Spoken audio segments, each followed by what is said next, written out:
America से बड़ी खबर है, एफबीआई ने अलर्ट जारी कर दिया है।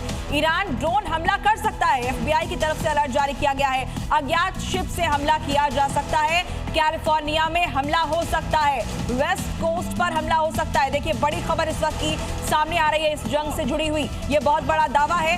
एफबीआई की ओर से अलर्ट जारी किया गया है। एफबीआई का कहना है कि ईरान ड्रोन हमला कर सकता है, अज्ञात शिप से अटैक किया जा सकता है, कैलिफोर्निया में भी अटैक हो सकता है। सर, आपका रिएक्शन इस पर? श्याम सर। देखिए, पूजा, ये मैं मानता हूं कि पेस्कियान ने ये कहा है, 3 बातें कही है उन्होंने कहा है कि पहले तो जो आपने हमें अटैक करके हमारा डैमेज किया उसका कंपनसेशन दो।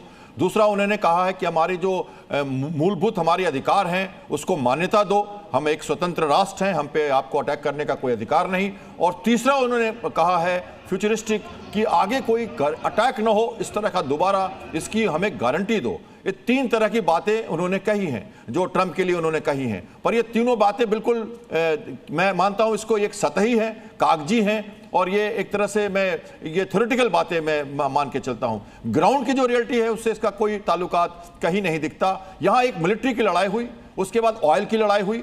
पहले मिलिट्री इंस्टॉलेशंस खत्म करना, एनिलेट करना, एक तरह से स्कॉच अर्थ कर देना पूरे ईरान को, वॉर वेजिंग कैपेसिटी को नष्ट करना, लीडरशिप को समाप्त करना, और उसके बाद ऑयल एंड एनर्जी और गैस के प्लांट्स को तबाह करना। ठीक है सर, और इसके बाद कमी के चलते आपको रोक रही हूं। आगे भी इस खबर को आपके जरिए समझेंगे, दर्शकों को समझाएंगे।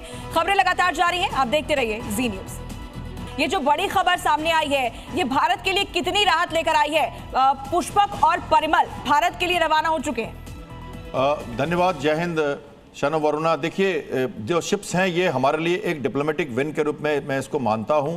स्टेट ऑफ हॉर्मुज से अभी अप्लाई करना शिप्स के लिए बहुत डेंजरस है, और अगर एमबी जो हमारी शिपिंग कॉर्पोरेशन ऑफ इंडिया की शिप्स हैं ये अगर और सरकारी खतरे पर हमने इसको रिस्क लेके वहाँ से लाया है, और ईरान ने कहा है कि आप जा सकते हो। वैसे ईरान कहता है कि मैं सेलेक्टिव ट्रीटमेंट करूंगा लोगों का। भारत के साथ अच्छे संबंध हैं तो मैं इसको डिप्लोमेटिक विन देखता हूं। ग्राउंड रियलिटी यह है कि 1 या 2 शिप के आने से हमारा खतरा वो मिटेगा नहीं, ऑयल की क्राइसिस मिटेगी नहीं, और हमें स्कॉटिंग करनी पड़ेगी। उसके लिए हमारे शिप्स वहां पर हैं। पर फिलहाल जो रिस्क है वहां पर, ये माइंस का रिस्क, अटैक का risk, asymmetric threats, under water patrol boats उनके आप जो टनल में देख रहे हो, बहुत सारी चीजें हैं। और इसके अलावा मस्करेडिंग हो सकती है, वॉरशिप के साथ छोटे छोटे शिप्स मस्करेड हो जाते हैं, गलत आइडेंटिफिकेशन हो सकता है, गलत टारगेटिंग हो सकती है। प्रिसाइज अटैक ड्रोन्स नहीं करते, कहीं भी जाके मार सकते हैं। आपने देखा है कि ये थाईलैंड का जो कैरियर था जो हमारे कांडला पोर्ट आ रहा था, उस पर अटैक हो गया ये, और काफी क्षति हुई है, सारे क्रू को निकाला गया है। तो ये सारी चीजें हो सकती हैं। तो कोई रिस्क लेगा या नहीं लेगा, कितना ज्यादा ये कामयाब है ऑन ग्राउंड, ये हमें समझना है। और इसके लिए हमारे जो नौसेना के लोग हैं या भारत का जो पॉलिटिकल सेटअप है वो पूरी तरह से तैयारी कर रहा है। और देखना ये होगा कि हम और शिप्स को किस तरह से सुरक्षित स्टेट ऑफ हॉर्मुज से अप्लाई कर पाएं, जो एक बहुत बड़ा चैलेंज मैं मानता हूं।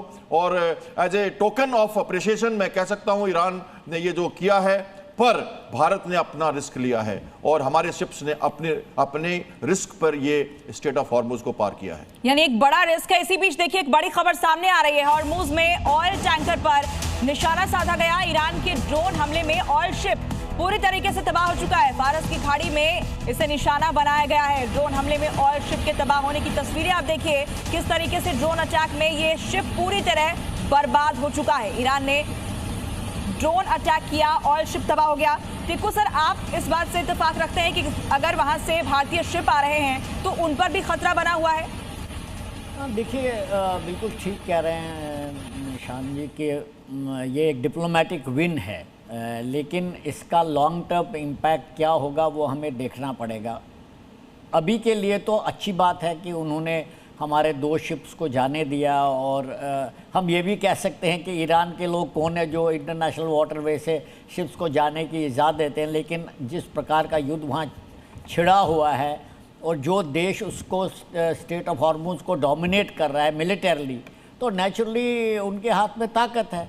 तो 2 शिप्स के आने से एक मैसेजिंग है कि रिलेशन इंटैक्ट है और हमारे लिए डिप्लोमेटिक कूटनीतिक एक विजय भी है। लेकिन जिस प्रकार से वहाँ जंग आगे बढ़ रही है, मैं मानता हूँ कि स्टेट ऑफ हॉर्मुज में मैंने कुछ दिन पहले बोला था कि शिफ्ट हो जाएगा इधर युद्ध का दायरा, क्योंकि ईरान के पास शिप्स तो है नहीं, लेकिन उनको इस छोटी सी वाटर वेपर फास्ट बोट चाहिए जो आर्म्ड हैं, जो शिप्स को आने नहीं देंगे। तो मैं मानता हूं कि अगर जंग कुछ देर और चलेगी तो ऑयल का संकट तो पूरे विश्व में है ही, भारत में भी ऑयल का संकट और गैस का संकट ये काफ़ी बढ़ जाएगा। लेकिन फॉर द टाइम बीइंग हम इसे एक डिप्लोमेटिक विजय के माफिक मान सकते हैं।